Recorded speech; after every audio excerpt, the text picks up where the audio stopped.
¿Qué tal? Hoy vamos a hablar un poco con respecto del último video. No sé si para el momento en el que suba esto es el último video del padre de Semirani. Yo supongo que a lo mejor algunos de ustedes ya lo conocerán. Es un sacerdote bastante famoso en redes sociales con un poco más de 1 millón de suscriptores en YouTube. Con respecto a su entrevista al sacerdote James Allison, que bueno, es un sacerdote homosexual. Nos interesa en este video en particular responder si la homosexualidad del sacerdocio está bien o mal. La verdad es que no. O sea, de hecho, dentro del sacerdocio poco importa si es homosexual o es heterosexual. No importa si le gustan los hombres o las mujeres. Lo que importa es que le guste la iglesia, porque el sacerdote está llamado al celibato. Entonces se me hace hasta una especie de pleonasmo cuando el decirse sacerdote católico pues ya debe de significar muchas características en particular que a la persona a la que nos estamos refiriendo debería esencialmente cumplir. Pero bueno, empecemos diciendo un poco de la introducción que hace el padre Danny con respecto del sacerdote James Allison. James Allison es un sacerdote y teólogo católico nacido en Inglaterra. Su honestidad consigo mismo, con Dios y con los demás le ha llevado en muchas ocasiones a ser persona non grata en la iglesia. Nos dice él que muchas veces ha sido considerada como persona non grata en la iglesia. Bueno, después nos hace...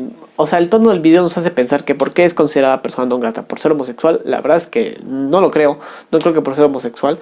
No dudo que a lo mejor sí haya vivido ciertas injusticias, como el haberlo retirado del estado clerical, que se nos menciona en ese video. Pero también, por ejemplo, nos muestra cómo celebra misas, poniendo así las velitas con los colores de la bandera LGBT. O usando como parte de su vestuario, de su estado clerical como sacerdote, los colores de la bandera LGBT. Es decir, estamos viendo que se está metiendo allí dentro algo que es más esencialmente político y se aleja de lo que es católico. O se aleja de lo que quiere hablar el catolicismo. Es como también si en una misa el sacerdote quisiera hacer el amago y poner, yo que sé, la bandera libertaria. No tiene nada que hacer la bandera libertaria y mucho menos la bandera LGBT, que es pues básicamente una doctrina heredera del marxismo, que pues el marxismo siempre ha sido esencialmente adverso de las enseñanzas católicas. Nos dice, por ejemplo, que conoce al padre James Allison, el padre Danny, en un libro LGBT, bueno, llamado Caminos de Reconciliación, 10 historias de fe y amor LGTBI. Bueno, ahí está claramente, y aquí es donde debemos hacer la diferenciación. Cuando hablamos de homosexualidad en la iglesia no podemos hablar en términos LGBT porque estamos hablando en términos ideológicos. Es como el feminismo, que por decirse feminista, o sea, por hacer intrínseco de la doctrina la palabra feminidad, entonces aquella mujer que quiera seguir siendo mujer, pues entonces no puede decidir de lo que dice el feminismo. Pues o sea, lo mismo pasa aquí, ¿no? Aquel homosexual que pues quiera decirse homosexual no puede decidir de lo que diga lo LGBT. Entonces pasa de ser simplemente una mera comunidad y pasa a ser una doctrina política. Y como dicen por allí, a quienes dos amos sirve, a uno le queda debiendo. Entonces en particular el lobby LGBT cristiano no va a la iglesia a adherirse a la iglesia, sino querer que la iglesia se adhiera a ella. Entonces ya no estamos hablando de términos homosexuales, sino en términos de una colectivización en relación del lobby LGBT. Porque bueno, celebrar misas para grupos LGBT, si bien como dice él, no es lo suficientemente malo, que bueno que hay una aceptación intrínseca de que es cuando menos algo malo, porque haber metido algo que es un poco más político dentro de la celebración de un acto solemne como la iglesia, pues sí es cuanto menos algo malo. Pero bueno, no lo bastante malo para expulsarlo del estado clerical como algunos le quisieron hacer.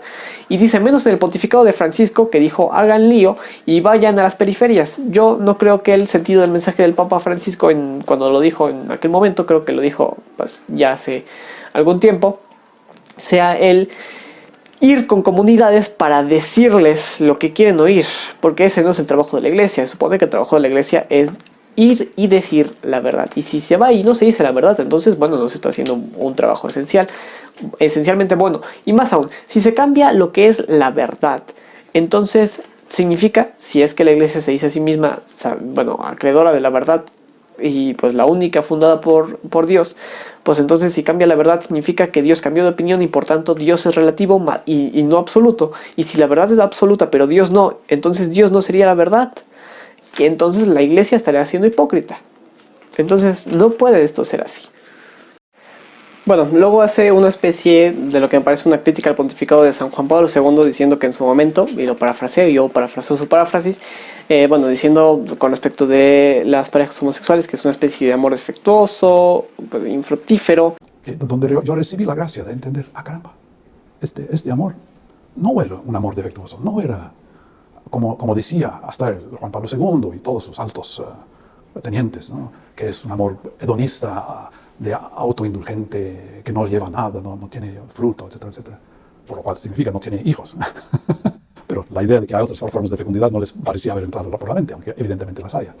Y bueno, si lo vemos en términos como esperamos que una pareja que ejerza la sexualidad, pues lo que esperaría la Iglesia de ellas, pues es que esté unida bajo el régimen matrimonial, pues bendecidas por el matrimonio. Y el matrimonio tiene por uno de sus propósitos, bien puede no ser necesariamente el fin, pero pues tiene que ser cuando menos uno de las barajas al aire, establecer un núcleo familiar, es decir, tener hijos. Si la unión homosexual, que claramente por cuestiones biológicas obvias no puede, entonces simplemente es infecunda, entonces no tiene ningún objetivo de ser bendecida bajo el régimen matrimonial.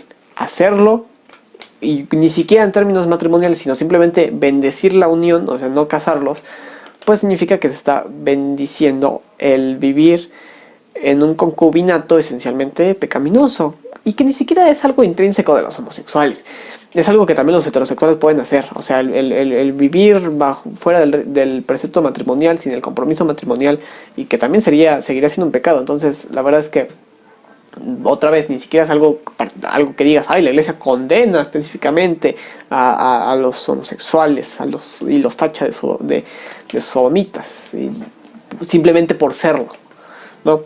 Ahora bien, hay una banalización curiosa de la Congregación para la Doctrina de la Fe, cuando en su momento pues dijo eso, de que no se pueden bendecir uniones homosexuales, y pues dice el padre James Allison que en su momento pues su círculo fue así como de, no, pues qué va, por favor, lo que diga la Congregación de la Doctrina de la Fe, por favor, ya cállate, Congregación para la Doctrina de la Fe.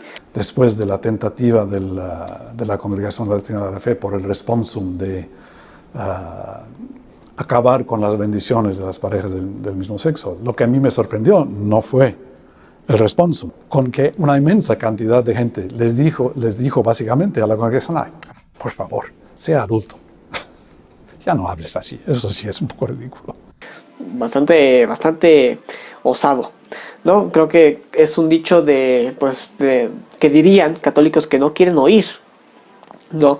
Que no quieren oír, y se me viene a la mente el ejemplo de los obispos alemanes, ¿no? Que bueno, pues para ser obispos seguro que bastante formados están en el catolicismo, pero que ya no están respondiendo en realidad a un criterio teológico, sino que están respondiendo más bien a un criterio político. Entonces, como dijo el propio Santo Padre, el Papa Francisco, que después quieren meter en el mismo saco como si él creyera lo mismo, pues él ha condenado varias veces la ideología de género, o recientemente, y en el propio contexto de lo que pasa en Alemania, ha dicho que cuando las ideologías, sean de un lado o del otro, se meten dentro de la Iglesia, hacen daño. Y es cierto, porque yo por ejemplo soy conservador, pero cuando hablo de la Iglesia no puedo decir, soy católico conservador o tú eres católico liberal. No, simplemente somos católicos y debemos juzgar lo que hacemos o lo que decimos en relación de qué tanto bien o mal le hacen a la Iglesia en particular. Entonces, pues no podemos hablar de ideologías cuando de la Iglesia hablamos. Pero bueno, también es cierto, y eso sí que se los concedo, que hay una necesidad de cambiar la manera de transmitir el mensaje, más no el mensaje en sí mismo, porque bueno, si después de tantos años, y seguro que en algún momento la Iglesia pues a lo mejor sí parecía que condenaba a la persona del homosexual en sí y no a la homosexualidad, pues bueno, eso claramente es un error, pero pues no porque antes no fuera así, sino tal vez a lo mejor por un prejuicio que pues antes estaba más presente, pero ahora lo cierto es que no es así. Lo cierto es que no es así, hay que cambiar la manera de transmitir el mensaje, pero el mensaje sigue siendo el mismo, y cambiar el mensaje pues sería hipócrita de parte de la Iglesia y de los propios católicos, y quienes adhieran a la Iglesia sabiendo esto, pero en realidad quieren subyugar a la Iglesia a lo que ellos dicen, pues en realidad no quieren ser católicos, sino quieren tergiversar lo que el católico representa a merced de sus propios vaivenes personales.